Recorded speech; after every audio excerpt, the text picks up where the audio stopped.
வணக்கம். இன்றைய முக்கிய செய்திகள். முதலில் தலைப்புச் செய்திகள். இலங்கை புலனாய்வாளர்களுக்கு முதல் முறையாக கிடைத்த தமிழீழ விடுதலை புலிகளின் தலைவரது புகைப்படம். உயிரை மாய்த்துக் கொள்ள வேண்டிய நிலை வரும் சில உயர் அதிகாரிகளுக்கு சென்ற செய்தி. நாமல் ராஜபக்ச கடும் சீற்றம். காணாமல் போன குடும்பஸ்தர் 3 நாட்களின் பின்னர் சடலமாக மீட்பு. கடும் வாக்குவாதத்தில் ஈடுபட்ட கணவன் மனைவி இடையே மனைவியை கொடூரமாக வெட்டி கொலை செய்த கணவன். மக்களின் காணி சுவீகரிப்பு வர்த்தமானியை மீளப் பெற வேண்டும். தமிழரசு கட்சியின் பொதுச் செயலாளர் தெரிவிப்பு. மாகாண சபை தேர்தலை நடத்த அனுர அரசிற்கு தைரியம் இல்லை, எதிர்க்கட்சி குற்றச்சாட்டு. நீதியமைச்சருக்கு எதிரான பிரேரணைக்கு எதிர்க்கட்சிகளின் முழு ஆதரவு, நம்பிக்கை வெளியிட்டுள்ள ஐக்கிய மக்கள். வரி செலுத்தாதோருக்கு எதிராக சட்ட நடவடிக்கை, விடுக்கப்பட்டுள்ள எச்சரிக்கை. 305 மெட்ரிக் டன் நெல் கொள்முதல், அரசாங்கத்தின் துரித நடவடிக்கை. கோர விபத்து ஒன்றில் இளைஞர் தொடர்பில் பெண்கள் கூடுதல் கவனம் செலுத்த வேண்டும் என அறிவுறுத்தப்பட்டுள்ளது. கடற்தொழிலாளர்கள் அவதானம், கடற்பரப்புகள் கொந்தளிப்பு, விடுக்கப்பட்ட விசேட அறிவுறுத்தல். மோட்டார் சைக்கிள் வாங்க சென்ற இளைஞர் செய்த செயல், மட்டக்களப்பில் சம்பவம். மீண்டும் உயரும் முட்டை விலை, புதிய விலை இன்று முதல் நடைமுறையில். இனி விரிவான செய்திகள். விரிவான செய்திகளுக்குள் செல்வதற்கு முன்னர் சேனலை சப்ஸ்கிரைப் செய்து உடனுக்குடன் புதிய செய்திகளோடு இணைந்திருங்கள். இலங்கை புலனாய்வாளர்களுக்கு முதன்முறையாக கிடைத்த தமிழீழ விடுதலை புலிகள் தலைவரது புகைப்படம். 1994 ஆண்டு சமாதான பேச்சுவார்த்தையின் போதுதான் தமிழீழ விடுதலை புலிகளின் தலைவர் பிரபாகரனது சரியான தோற்றத்துடனான புகைப்படத்தை முதலில் நாங்கள் பார்த்தோம் என்று முன்னாள் ராணுவ தளபதி பீல்ட் மார்ஷல் சரத் பொன்சேகா தெரிவித்துள்ளார். தமிழீழ விடுதலை புலிகளின் தலைவர் வேலுப்பிள்ளை பிரபாகரனை பார்க்க வேண்டும் என்ற எண்ணம் எனக்கு ஒருபோதும் இருந்ததில்லை. ஒரு ராணுவ தளபதியாக பிரபாகரனை முடித்துவிட வேண்டும் என்ற எண்ணம் எனக்கு இருந்தது. ஆனால் எனது கையால் அதை செய்ய வேண்டும் என்ற எண்ணம் எனக்கு இருக்கவில்லை. எனது பணி அதுவல்ல. ராணுவ தளபதியின் பணி ஒருவரது தலையில் துப்பாக்கியால் சுடுவது அல்ல. எனினும் எமது இளவயதில் இப்படியொரு நிலை இருந்திருந்தால் ஒருவேளை அந்த எண்ணம் எனக்கு தோன்றியிருக்கலாம். அத்துடன் ஆரம்ப காலத்தில் பிரபாகரன் உள்ளிட்டவர்கள் இந்தியா உள்ளிட்ட நாடுகளுக்கு திரும்பிச் சென்று தலைமறைவாகத்தான் வாழ்ந்தார்கள். எனவே அவர்களை நேருக்கு நேர் சந்திப்பதும் மோதும் சந்தர்ப்பங்களும் எங்களுக்கு இருந்ததில்லை. 1994 ஆண்டு ஆரம்பிக்கப்பட்ட சமாதான பேச்சுவார்த்தையின் போதுதான் பிரபாகரனின் உண்மையான புகைப்படம் கூட புலனாய்வாளர்களுக்கு கிடைத்தது. அதுவரை பிரபாகரனின் தோற்றம் தொடர்பான தெளிவான ஒரு புகைப்படம் எங்களிடம் இருந்ததில்லை. 1994 ஆண்டிற்கு முதல் பிரபாகரனின் சாதாரண தர பரீட்சைக்கான அடையாள அட்டையில் இருந்த ஒரு புகைப்படம் தான் புலனாய்வாளர்களிடம் இருந்தது. அதன் பிறகு பிரபாகரன் இந்தியாவில் இருந்தபோது எடுக்கப்பட்ட ஒரு தெளிவான புகைப்படத்தை தான் நாங்கள் முதலில் பார்த்தோம் என அவர் குறிப்பிட்டுள்ளார். உயிரை மாய்த்துக் கொள்ள வேண்டிய நிலை வரும் சில உயர் அதிகாரிகளுக்கு சென்ற எச்சரிக்கை. நாமல் கொந்தளிப்பு. சில உயர் அதிகாரிகளிடம் வாக்குமூலம் பெறும்போது அந்த இடத்திற்கு சென்று நீங்களும் உயிரை மாய்த்துக் கொள்ள வேண்டிய நிலை வரும் என அச்சுறுத்தல் விடுக்கப்பட்டுள்ளது என பொதுஜன பெரமுனவின் தேசிய அமைப்பாளர் நாமல் ராஜபக்ச தெரிவித்துள்ளார். தற்போதைய அரசாங்கத்திற்கு எதிராக வாக்குமூலம் அளிக்கும் அதிகாரிகளுக்கு இந்த அச்சுறுத்தல் விடுக்கப்பட்டுள்ளதாகவும் அவர்கள் தொடர்ந்து தங்களது உயிரை மாய்த்துக் கொண்டுள்ளதாகவும் நாமல் ராஜபக்ச சுட்டிக்காட்டினார். தற்போதைய நிலையில் நாட்டில் பல உயர் அதிகாரிகள் தொடர்ச்சியாக தங்களுடைய உயிரை தாங்களே மாய்த்துக் கொள்கிறார்கள். அரசாங்கத்திற்கு எதிராக வாக்குமூலங்களை வழங்கும் அதிகாரிகளுக்கு இந்த நிலைமை ஏற்பட்டு வருகிறது. சில அதிகாரிகளிடம் வாக்குமூலம் பெறும் இடங்களில் வைத்தே நீங்களும் உயிரை மாய்த்துக் கொள்ளும் நிலை ஏற்படும் என்று அச்சுறுத்தல் விடுக்கப்படுகிறது. அவ்வாறான அச்சுறுத்தல்களுக்கு உள்ளானவர்களும் தங்களுடைய உயிரை மாய்த்துக் கொண்டுள்ளனர். இதுகுறித்து முறையான விசாரணைகள் நடத்தப்பட வேண்டும். அரசாங்கம் மக்கள் ஆணையை மீறி மக்களை நசுக்கி அடக்குமுறைகள் மூலம் ஆட்சியை தொடரலாம் என நினைத்தால் அது தவறான எண்ணமாகும். இதற்கு எதிராக நாங்கள் அணிதிரள்வோம் என அவர் குறிப்பிட்டுள்ளார். காணாமல் போன குடும்பஸ்தர் 3 நாட்களின் பின்னர் சடலமாக மீட்பு. மொனராகலை மாவட்டம் படல்கும்பரை பிரதேசத்தில் வீட்டிலிருந்து வெளியே சென்ற நிலையில் காணாமல் போயிருந்த குடும்பஸ்தர் ஒருவர் 3 நாட்களின் பின்னர் சடலமாக மீட்கப்பட்டுள்ளார். படல்கும்பரை பிரதேசத்தைச் சேர்ந்த 52 வயதுடைய 3 பிள்ளைகளின் தந்தையே இவ்வாறு சடலமாக மீட்கப்பட்டுள்ளார். மேற்படி நபர் கடந்த புதன்கிழமை வீட்டிலிருந்து வெளியே சென்று காணாமல் போயிருந்தார். இந்நிலையில் தேடுதல் நடவடிக்கையின் போது அவரது வீட்டிற்கு அருகில் இருந்த பாலடைந்த கட்டடம் ஒன்றிலிருந்து சனிக்கிழமை சடலமாக மீட்கப்பட்டார். உயிரிழந்தவரின் சடலம் பிரேத பரிசோதனைக்காக வைத்தியசாலைக்கு அனுப்பி வைக்கப்பட்டுள்ளது. இரவு ஏற்பட்ட கடும் வாக்குவாதம். மனைவியை கொடூரமாக வெட்டி கொலை செய்த கணவன். காலி இக்கடுவை பிரதேசத்தில் 4 பிள்ளைகளின் தாயான குடும்ப பெண்ணொருவர் அவரது கணவனால் வெட்டி படுகொலை செய்யப்பட்டுள்ளார். இக்கடுவை பிரதேசத்தைச் சேர்ந்த 44 வயதுடைய பெண்ணை இவ்வாறு உயிரிழந்துள்ளார். மதுபோதையில் வீட்டிற்கு திரும்பிய கணவனுக்கும் மனைவிக்கும் இடையில் இரவு உணவு தயாரிப்பது தொடர்பில் கடுமையான வாக்குவாதம் ஏற்பட்டுள்ளது. இதன்போது ஆத்திரமடைந்த கணவன் வீட்டில் இருந்த கூரிய ஆயுதத்தால் பிள்ளைகளின் கண் முன்பாகவே மனைவியை சாரமாரியாக வெட்டியுள்ளார். இதனால் படுகாயமடைந்த பெண் சம்பவ இடத்திலேயே உயிரிழந்துள்ளார்.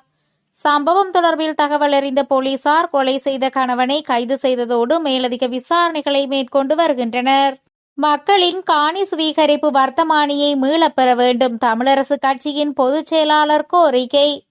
வலிவடக்கில் மக்களுடைய காணிகளை உள்ளடக்கி அரசாங்கத்தினால் வெளியிடப்பட்ட சுவீகரிப்பு வர்த்தமானியை மீளப் பெற வேண்டும் என தமிழரசு கட்சியின் பொதுச் செயலாளர் கோரிக்கை விடுத்துள்ளார். வலிவடக்கில் ராணுவ வைத்தியசாலை மீள கட்டப்பட்டு வருகிறது. அது தொடர்பில் அவதானத்தை செலுத்தினோம். ஏற்கனவே வலிவடக்கு காணிகள் தொடர்பான வழக்கில் ராணுவ வைத்தியசாலை அமைக்கப்பட்டுள்ள காணியும் உள்ளடங்குகிறது. வைத்தியசாலையை கட்டுவதற்கு உள்ளூராட்சி மன்றத்தின் கட்டட அனுமதி பெறப்பட வேண்டும். அவ்வாறு பெறப்படாத கட்டிடங்களை அகற்றுவதற்கு பிரதேச சபைக்கு அதிகாரம் இருக்கிறது. இவ்வாறான ஒரு நிலையில் அரசாங்கத்தினால் ஏற்கனவே வெளியிடப்பட்ட வலி வடக்கு காணி சுவீகரிப்பு வர்த்தமானியை திரும்பப் பெற வேண்டும் என நாம் கோரிக்கை முன்வைக்கிறோம் என அவர் கேட்டுக் கொண்டுள்ளார். மாகாண சபை தேர்தலை நடத்த அனுர அரசிற்கு தைரியமில்லை. எதிர்க்கட்சி குற்றச்சாட்டு. மாகாண சபை தேர்தலை நடத்துவதற்கு அரசு இதுவரை எந்தவிதமான வினைத்திறனான நடவடிக்கைகளையும் முன்னெடுக்கவில்லை. தேர்தல் குறித்து ஆராயும் நாடாளுமன்ற செயற்குழுவின் நடவடிக்கைகள் மீது எமக்கு நம்பிக்கை இல்லை என்று ஐக்கிய மக்கள் சக்தியின் பொதுச் செயலாளர் ரஞ்சித் மதுப பண்டார தெரிவித்துள்ளார்.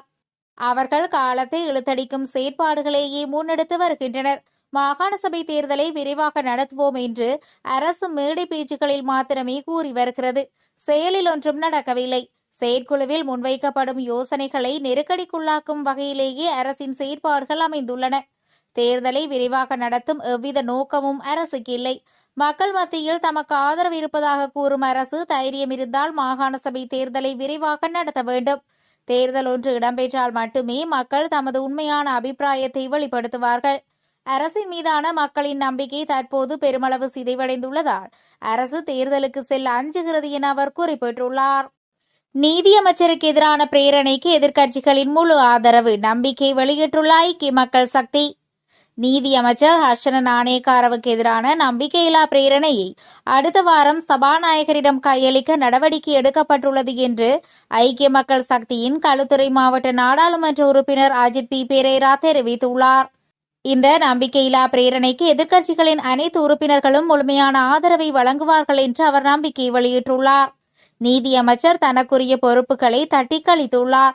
கொழும்பு சிறைச்சாலையில் ஏற்பட்ட பதற்றமான சூழலில் உயிரிழந்த சிறைச்சாலை அதிகாரிகள் மற்றும் கைதிகளின் பாதுகாப்பு குறித்து தனது கடமையை நிறைவேற்ற அவர் தவறியுள்ளார்.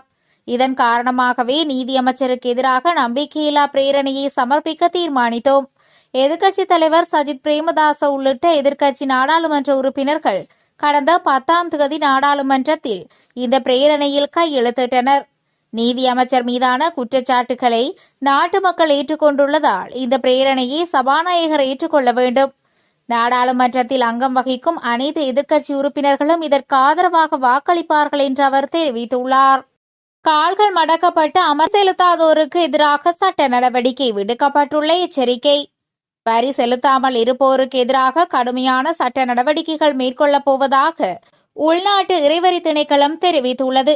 வரி செலுத்த வேண்டிய கடப்பாடு இருந்தும் அதனை திட்டமிட்டு தவிர்ப்பவர்கள், பதிவு செய்யாதவர்கள் அல்லது வரி அறிக்கைகளை சமர்ப்பிக்காதவர்கள் மற்றும் வணிகங்களுக்கு எதிராக இவ்வாறு நடவடிக்கை எடுக்கப்படும் என அந்த திணைக்களம் தெரிவித்துள்ளது.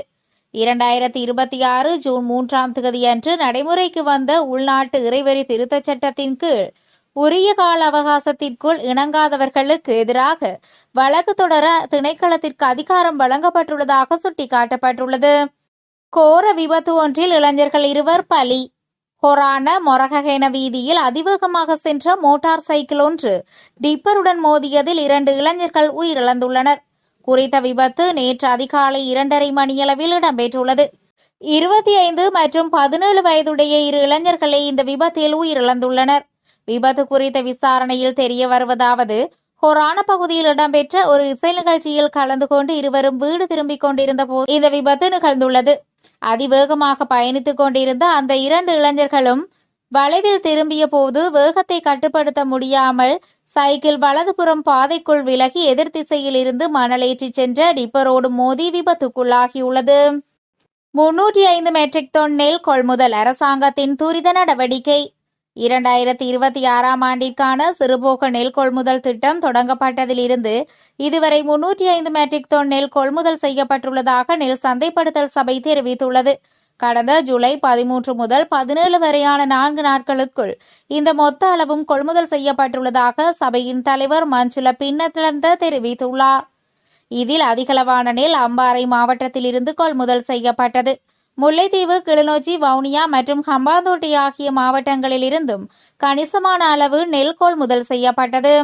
முன்னதாக அறிவிக்கப்பட்ட அரசாங்கத்தின் உத்தரவாத விலையின் கீழ் 1 கிலோகிராம் நாட்டு நெல் 120 ரூபாவிற்கும், சம்பா நெல் 130 ரூபாவிற்கும், கீரி சம்பா நெல் 140 ரூபாவிற்கும் கொள்முதல் செய்யப்பட்டது. அங்கீகரிக்கப்பட்ட இந்த விலை திட்டத்தின் கீழ் தற்போது நாடு முழுவதும் உள்ள 143 நெல் கொள்முதல் மையங்களில் இந்த நடவடிக்கைகள் வெற்றிகரமாக முன்னெடுக்கப்பட்டு வருவதாக சபை தலைவர் தெரிவித்துள்ளார். டெங்கு பாதிப்பு, பெண்கள் கூடுதல் கவனம் செலுத்த அச்சுறுத்தல். டெங்கு நோய் பரவலை கட்டுப்படுத்துவது தொடர்பில் பெண்கள் கூடுதல் அவதானத்துடன் செயற்படுமாறு தேசிய டெங்கு ஒழிப்பு பிரிவில் மீண்டும் வலியுறுத்தப்பட்டுள்ளது. தற்போது பதிவாகும் டெங்கு மரணங்களில் சுமார் 70% பெண்கள் என தேசிய டெங்கு ஒழிப்பு பிரிவின் பதில் பணிப்பாளர் மருத்துவர் கபில கண்ணங்கர தெரிவித்துள்ளார். இந்த ஆண்டு பதிவான டெங்கு நோயாளிகளில் 88% டெங்கு வைரஸின் 2ஆம் வகையால் பாதிக்கப்பட்டிருந்தனர் என தேசிய டெங்கு ஒழிப்பு பிரிவு தெரிவித்துள்ளது. தெகிவல நீக்கின்றனர். கடல் தொழிலாளர்கள் அவதானம், கடற்பரப்புகள் கொந்தளிப்பு, விசேட எச்சரிக்கை விடுத்த வளிமண்டலவியல் திணைக்களம். ஹம்பாந்தோட்டை முதல் பொத்துவில் வரையும், கல்பெட்டி முதல் மன்னார் ஊடாக காங்கேசன்துறை வரையும் உள்ள கடற்பரப்புகளுக்கு வளிமண்டலவியல் திணைக்களம் விசேட எச்சரிக்கை அறிவிப்பை விடுத்துள்ளது. குறித்த கடற்கரைக்கு அப்பாற்பட்ட கடற்பரப்புகளின் காற்றின் வேகம் அவ்வப்போது மணித்தியாலத்திற்கு 50 முதல் 60 கிலோமீட்டர் வரை அதிகரிக்கக்கூடும். இதனால் அந்த கடற்பகுதிகள் அவ்வப்போது கொந்தளிப்பான நிலையில் காணப்படலாம் என தெரிவிக்கப்பட்டுள்ளது. இதன் காரணமாக கடற்தொழிலாளர்கள் மற்றும் கடல்சார் சமூகத்தினர் மிகுந்த அவதானத்துடன் செயற்படுவது அவசியம் என வளிமண்டலவியல் திணைக்களம் அறிவுறுத்தியுள்ளது. மோட்டார் சைக்கிள் வாங்கச் சென்ற இளைஞர் செய்த செயல்.